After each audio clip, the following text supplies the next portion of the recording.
بسم اللہ الرحمن الرحیم۔ السلام علیکم۔ سین سٹوری کے دیکھنے والوں کو خوش آمدید۔ دوستو، اگر آپ نے ہمارے چینل کو سبسکرائب نہیں کیا تو سبسکرائب کر لے، شکریہ۔ میری ماں اپنے سفید چاندی جیسے بال کھولے صحن کے بیچوں بیچ بیٹھی تھی۔ میں گھر میں داخل ہوا اور اسے یوں بیٹھا دیکھ کر پریشان ہو گیا۔ امی کو کئی آوازیں دی مگر امی نے میری بات کا کوئی جواب نہ دیا۔ وہ پھٹے پرانے لباس میں ملبوس تھی۔ جب انہوں نے میری جانب چہرہ موڑا تو ان کا چہرہ آنسوؤں سے تر تھا اور وہ رو رہی تھیں۔ ان کے آنسو آنکھوں سے بہہ رہے تھے۔ ماں کو روتا دیکھ کر میرا کلیجہ پھٹنے لگا۔ میں فوراً زمین پر گھٹنوں کے بل بیٹھا اور بولا کہ کیا ہوا ہے امی، کیوں رو رہی ہیں آپ؟ کسی نے آپ کو رلایا ہے؟ میں نے اس کی سانس چھین لوں گا۔ اتنا کہتے ہوئے میں نے اپنے دونوں ہاتھوں سے ماں کا چہرہ تھامنے کے لیے بڑھائے ہی تھے کہ تبھی میری ماں غائب ہو گئی اور میں ایک جھٹکا کھا کر اٹھ بیٹھا۔ میرا پورا وجود پسینے سے بھیگا ہوا تھا۔ میری سانسیں اس قدر تیز چل رہی تھیں گویا وہ سب حقیقت ہو جو ابھی میں نے ایک بار پھر خواب میں دیکھا تھا۔ ایسا خواب مجھے پچھلے ایک ہفتے سے کئی بار آ چکا تھا مگر ہر بار اس سفید بالوں والی بڑھیا کا چہرہ واضح ہوتا، مگر آج جب سفید لباس میں گھر کے صحن میں یوں بیٹھا اپنی ماں کو دیکھا تو میرا دل بے چین سا ہو گیا تھا۔ میں نے اسی پل فون اٹھایا مگر اس وقت پاکستان میں آدھی رات ہو چکی تھی اور اس وقت بات کرنا مجھے مناسب نہ لگا۔ میں جب سے دبئی آیا تھا میں نے ایک بار بھی ماں سے فون پر بات نہیں کی تھی۔ کئی بار میں نے اپنی بیوی سے کہا تھا کہ میری ماں میری اماں سے بات کروا دو، لیکن ہر بار وہ کبھی کوئی بہانہ کر دیتی تو کبھی کہتی کہ اماں سو رہی ہے، کبھی کہتی انہیں کون سا نظر آتا ہے۔ فون الٹا پکڑا کر ہیلو ہیلو کرتی رہتی تھی۔ میری ماں کی دونوں آنکھوں میں موتیا اتر آیا تھا اور وہ دیکھ نہیں سکتی تھی، لیکن آج مجھے بے حد بے چینی ہو رہی تھی۔ مجھے لگا تھا کہ مجھے بیوی سے سختی سے کہنا چاہیے تھا کہ وہ میری بات میری اماں سے کروائے، مگر جب تک ہمیں غلطی کا احساس ہوتا ہے تب تک بہت دیر ہو چکی ہوتی ہے۔ شاید یہی دنیا کا بھی دستور ہے۔ مجھے دبئی آئے ہوئے 2 ہفتے ہی ہو چکے تھے۔ پہلی بار گھر سے دور پردیس میں آیا تھا۔ رہ رہ کر ماں اور بیوی کی یاد ستا رہی تھی۔ وہ ملک مجھے کاٹنے کو دوڑ رہا تھا۔ میرا دل اس قدر بے چین ہوا کہ دل چاہا اسی وقت واپس پاکستان چلا جاؤں، مگر وہاں جا کر کرتا بھی تو کیا؟ اپنی ماں اور بیوی کو عیش و آرام کی زندگی دینے کی خاطر ہی تو میں پاکستان سے دبئی آیا تھا۔ میری کئی بار اس اپنی بیوی سے کال پر بات ہوئی تھی، مگر میں جب بھی ماں سے بات کروانے کا کہتا تو وہ کہتی کہ ماں نہانے گئی ہے یا پڑوس میں گئی ہے۔ اس روز بیوی سے کچھ دیر بات کرنے کے بعد میں نے امی کی طبیعت دریافت کی اور پھر سمیرہ سے کہا کہ میری بات امی سے کروا دو، ان کی بہت یاد آ رہی ہے۔ میں نے جب سے وہ خواب دیکھا تھا میری بے چینیاں مزید بڑھ چکی تھیں۔ میری بات سن کر سمیرہ کچھ دیر کے لیے خاموش ہو گئی۔ مجھے لگا شاید کال کٹ گئی ہے، مگر تبھی اسپیکر میں آواز گونجی کہ ساجد، امی تو آج صبح ہی راشد بھائی کے ساتھ گاؤں چلی گئی ہے۔ سمیرہ کے الفاظ نے نہ جانے کیوں مجھے لرزش سی محسوس ہو گئی تھی۔ مجھے بے ساختہ اپنی ماں کا چہرہ یاد آیا تھا۔ ایک پل میں میری آنکھوں میں آنسو آ گئے تھے۔ چند دن پہلے جب میں دبئی جانے لگا تھا تو وہ بہت رو رہی تھی، بار بار اپنے لرزتے ہاتھوں سے میرا چہرہ ٹٹولتی اور پھر میرے ہاتھوں کو لبوں پر سے لگا کر چومتی رہتی تھی۔ کہنے لگیں کہ ساجد، اتنی دور نہ جاؤ کہ میں تیری آواز سننے کو بھی ترستی ہوں۔ مجھے دبئی بھیجنے میں ان کی ذرا بھی مرضی شامل نہیں تھی۔ سمیرہ نے بڑی مشکل سے میری ماں کو منایا تھا۔ ایک ٹھنڈی سانس خارج کر کے میں سکون سا ہو گیا تھا۔ یہ بھی اچھا تھا کہ امی بھائی کے ہاں چلی گئی تھی، کم از کم اب میرے بارے میں زیادہ سوچیں گی تو نہیں۔ میرا کام جلد ہی دبئی میں لگ گیا اور اگلے 1 ہفتے کے لیے مکمل طور پر اپنی نئی نوکری کو سمجھنے میں مگن ہو گیا۔ وقت اتنی تیزی سے گزر رہا تھا کہ مجھے احساس ہی نہ ہوا یہاں آئے مجھے 1 ماہ ہو گیا تھا۔ ایک روز کام سے تھکا ہارا بستر پر آ کر لیٹا تو جلد ہی نیند آ گئی۔ کچھ دیر بعد ایک منظر پر میری نظروں کے سامنے لہرایا جسے دیکھ کر میری سانسیں تیزی سے چلنے لگیں۔ آج پھر میں نے وہی خواب دیکھا تھا۔ میری ماں خواب میں بے تحاشا رو رہی تھی، کہہ رہی تھی کہ ساجد بیٹا آ کر مل لے، تجھ سے ملنا بنا میں مرنا نہیں چاہتی۔ میں فوراً اٹھ بیٹھا اور اس خواب نے میرے ہوش اڑا کے رکھ دیے تھے۔ میرا دل کئی بار دھڑکا تھا، میں اس قدر بے چین تھا کہ دل چاہا کہ ابھی واپس ماں کے پاس چلا جاؤں، اور بڑے بھائی کو کال کر کے میری آواز سنتے ہی وہ خوشگوار لہجے میں مجھ سے میرا حال احوال پوچھنے لگے۔ کچھ دیر بات کرنے کے بعد میں بولا کہ امی کہاں ہیں، میری بات کروا دے، ان کی بہت ہی شدت سے یاد آ رہی تھی۔ میری بات سن کر بھائی بولا کہ ساجد وہ تو تمہارے ساتھ تمہارے گھر میں رہتی ہیں نا، وہ میرے پاس تو نہیں آئی۔ بھائی کے یہ الفاظ گویا میرے چہرے کا رنگ فک کر چکے تھے، اور اگر بھائی کے پاس بھی نہیں گئی تھی تو پھر کہاں گئی تھی؟ اب مجھے میری ماں کی فکر ہونے لگی تھی۔ میں نے اسی پل اپنی بیوی سمیرہ کو کال کی، مگر اس کا نمبر بند جا رہا تھا۔ میں لگاتار کال کرتا رہا، مگر بے سود وہ 2 دن تک یوں ہی صبر کی سولی پر لٹکتا رہا، کیونکہ واپسی کے لیے فلائٹ نہیں مل رہی تھی۔ میں نے بیوی کو کئی بار کال کی، مگر فون مسلسل بند جا رہا تھا۔ میرے دل کی بے چینی حد سے زیادہ بڑھ گئی، تو میں نے جلد از جلد واپسی کا انتظام کیا۔ اگلے دن میں نے ٹکٹ بک کروائی اور بغیر کسی کو خبر دیے واپس پاکستان لوٹ آیا۔ میرے دل میں ماں کو لے کر بہت ہی عجیب سے وسوسے آ رہے تھے۔ وہیں دوسری جانب سمیرہ کا میری کال کا نہ اٹھانا مجھے الگ پریشان کر چکا تھا۔ کچھ دیر کے بعد میں اپنے گھر کی دہلیز پر پہنچا۔ دل کی دھڑکنوں میں اسی پل اضافہ ہوا تھا۔ ایسے محسوس ہوا تھا کہ دروازہ کھولنے پر نہ جانے کون سی خبر میرا دل دہلا کے رکھ دے گی، کیونکہ میرے خواب اکثر سچے ہوا کرتے ہیں۔ لیکن گھر ہر سو جا خاموشی دیکھ کر میں اور بھی پریشان ہو گیا۔ میں نے تالا توڑا اور اندر داخل ہو گیا۔ میرا پورا وجود اس پل کانپ رہا تھا۔ جب میں نے پہلا قدم اپنے گھر میں رکھا تو نقشہ ہی بدلا ہوا تھا۔ میں جو سوچ رہا تھا کہ اپنے تاثرات خوشگوار کر کے اپنی بیوی اور ماں کا سرپرائز دوں گا، مگر اپنے گھر کو دیکھ کر تو میرے ہوش اڑ گئے۔ پورا گھر خالی پڑا تھا، کہیں کچھ بھی سامان پڑا نظر نہیں آ رہا تھا، اور میں بت بنا خالی گھر کو دیکھ رہا تھا۔ چند لمحے ساکت رہنے کے بعد میں ہوش میں آیا اور امی کو آوازیں دینے لگا۔ میں کبھی امی اور کبھی سمیرہ کا نام لے کر اس خالی پڑے گھر میں ہر کمرے میں جا کر دیکھنے لگا، مگر گھر میں سوائے رنگ اور روغن کے سامان کے اور کچھ بھی موجود نہیں تھا۔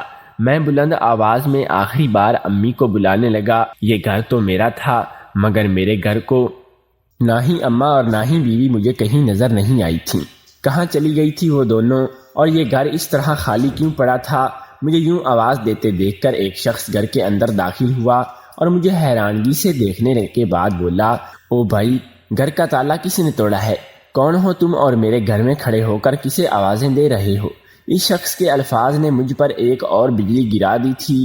یہ میرا گھر تو میرا تھا، مگر میرا گھر کو اپنا گھر کیوں کہہ رہا تھا؟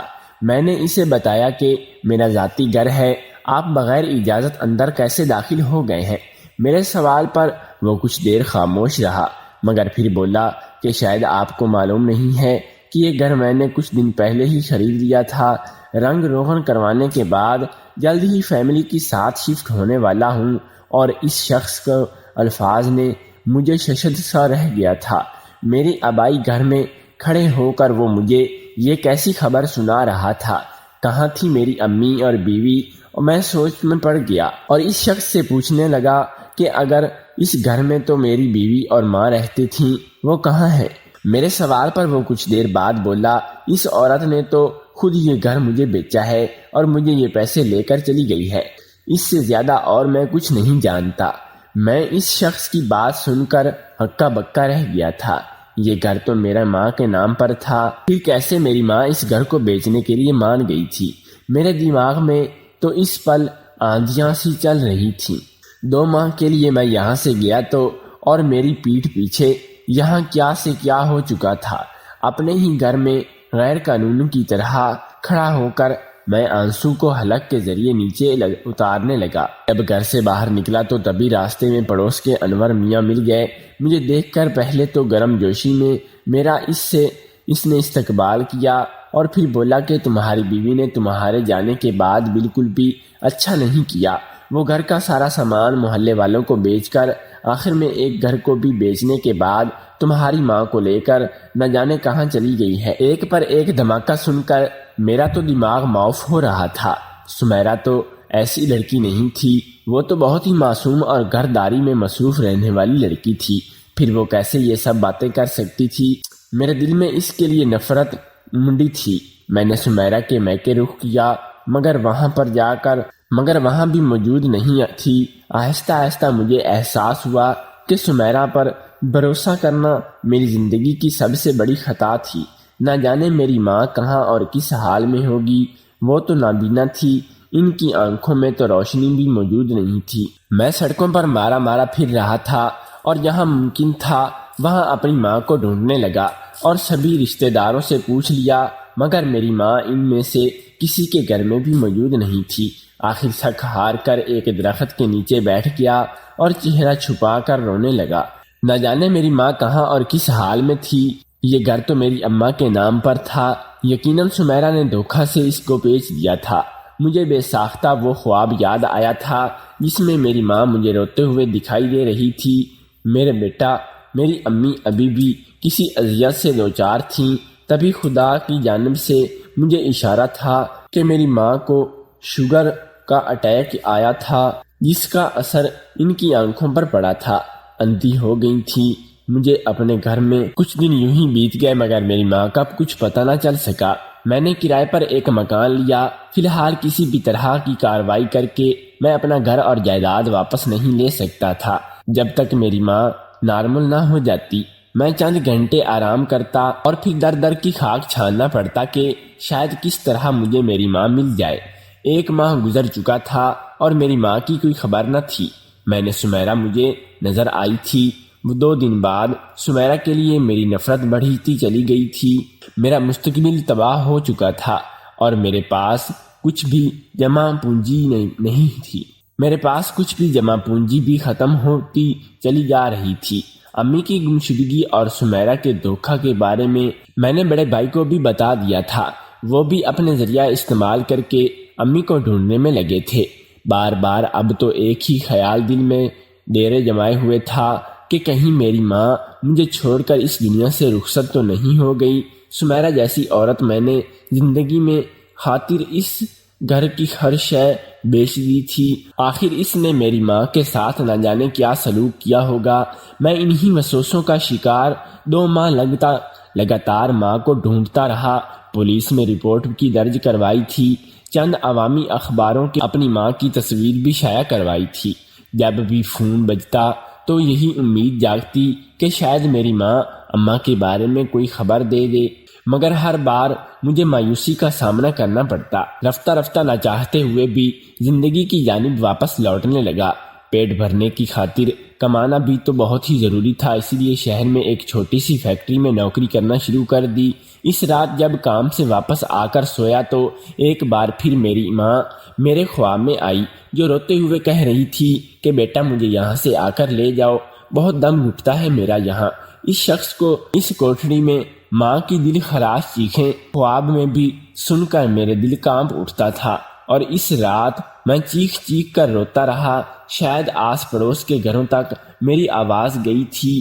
مجھے جب کوئی اور راستہ نظر نہیں آیا تھا، تھک ہار کر بے بسی سے سجدہ ریز ہو گیا۔ میں نے بہت ہاتھ پاؤں مارے تھے، مگر مجھے امی نہیں ملی تھی۔ تھک چکا تھا اور اب خدا سے دعا کرنے لگا تھا مجھے میری ماں سے ملوا دے۔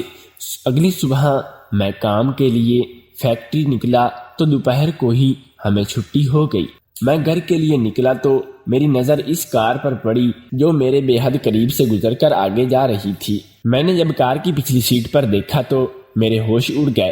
وہاں تو میری بیوی سمیرا بیٹھی تھی۔ میں حیرت سے آنکھیں پھاڑے اسے دیکھتا رہ گیا۔ شانوں پر بکھرے بال، آنکھوں پر سیاہ چشمہ لگائے بغیر دوپٹہ اوڑھے وہ تو چند ماہ میں ہی بالکل بدل کر رہ گئی تھی۔ رش کم ہوا تو اس کی گاڑی نے اسپیڈ پکڑ لی۔ میں نے بھی فوراً ٹیکسی بک کر کے اس کا پیچھا کرنے لگا۔ میرے دل میں نفرت کی آگ ایک بار پھر بھڑک اٹھی تھی۔ میرا غصہ اسے دیکھ کر 7ویں آسمان پر پہنچ چکا تھا۔ میں اسے ہاتھ سے بالکل بھی نکلنے نہیں دوں۔ دل میں نفرت کی آگ ایک بار پھر بھڑک اٹھی تھی۔ میرا غصہ اسے دیکھ کر 7ویں آسمان پر پہنچ چکا تھا۔ میں اسے ہاتھ سے بالکل بھی نکلنے نہیں دے سکتا تھا۔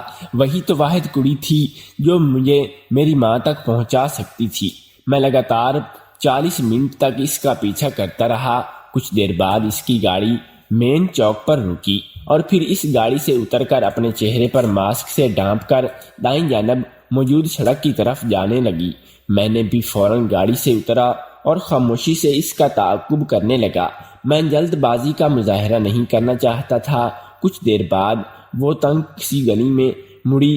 میں بھی ایک حد تک فاصلہ رکھ کر اس کے پیچھے ہی موجود تھا۔ ان گلیوں میں سے آخر سمیرا کا کیا کام تھا؟ اس گلی میں عین بیچ مسجد تھی جسے اس شہر کی تاریخی مسجد سمجھا جاتا تھا۔ چونکہ عصر کا وقت تھا اسی لیے کئی نمازی وہاں پر موجود تھے۔ میں سمیرا کی ہر حرکت نوٹ کر رہا تھا۔ اس نے مسجد سے کچھ دور کھڑے ہو کر آس پاس کا جائزہ لیا اور پھر اپنی جیب سے چند نوٹ نکال کر مسجد کی جانب بڑھنے لگی۔ وہاں مسجد کے باہر چند فقیر بیٹھے ہوئے تھے۔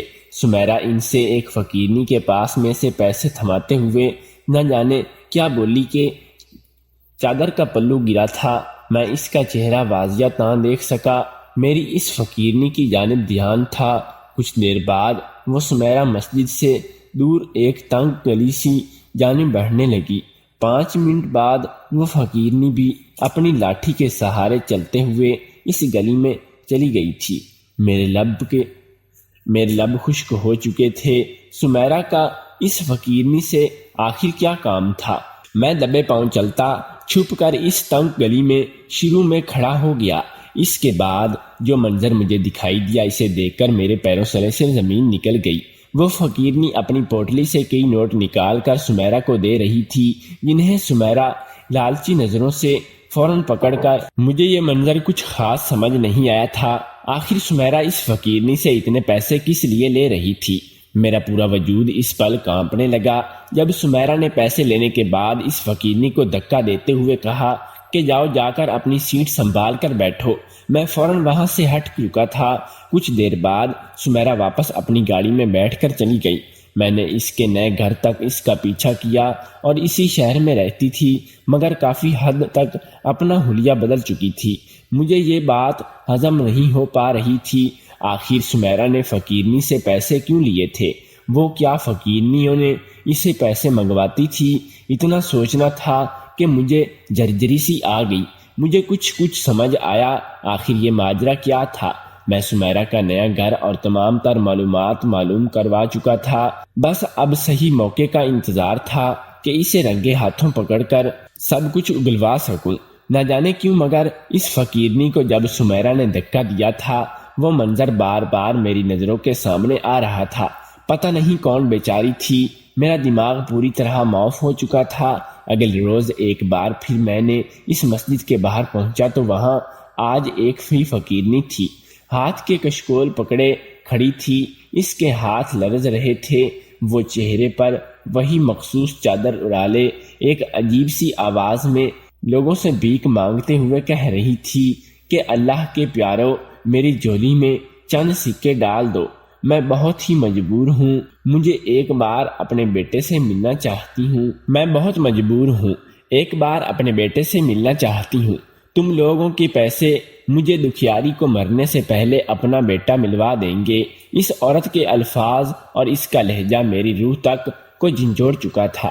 میں چلتے ہوئے اس فقیرنی کے قریب آیا اور اپنی جیب سے چند 50 روپے کے نوٹ نکال کر اس فقیرنی کی جانب بڑھائے۔ اپنے قریب میرا وجود محسوس کر کے اس فقیرنی نے میری جانب اپنا رخ موڑا اور اپنا کشکول آگے بڑھاتے ہوئے بولی کہ بیٹا خدا تمہاری ہر دلی مراد پوری کرے، تمہیں کوئی غم نہ دے۔ میری نظر جو نہیں اس فقیرنی کے چہرے پر پڑی تو کتنی دیر میں بغور سکتے دیکھ کیفیت انہیں دیکھتا رہا اور پھر ایک چیخ مار کر میں زمین پر گر سا گیا۔ میری آواز سن کر اس فقیرنی کے چہرے پر ایک لمحے میں کئی رنگ آ کر گزر گئے تھے۔ اس نے اپنا کشکول وہی زمین پر پھینکا تھا اور میری جانب بڑھنے لگی۔ یہ تو میری ہی ماں تھی۔ بکھرے مٹی سے اٹھے بال اور چہرے پر نہ جانے کب سے چھپکی گرد تھی۔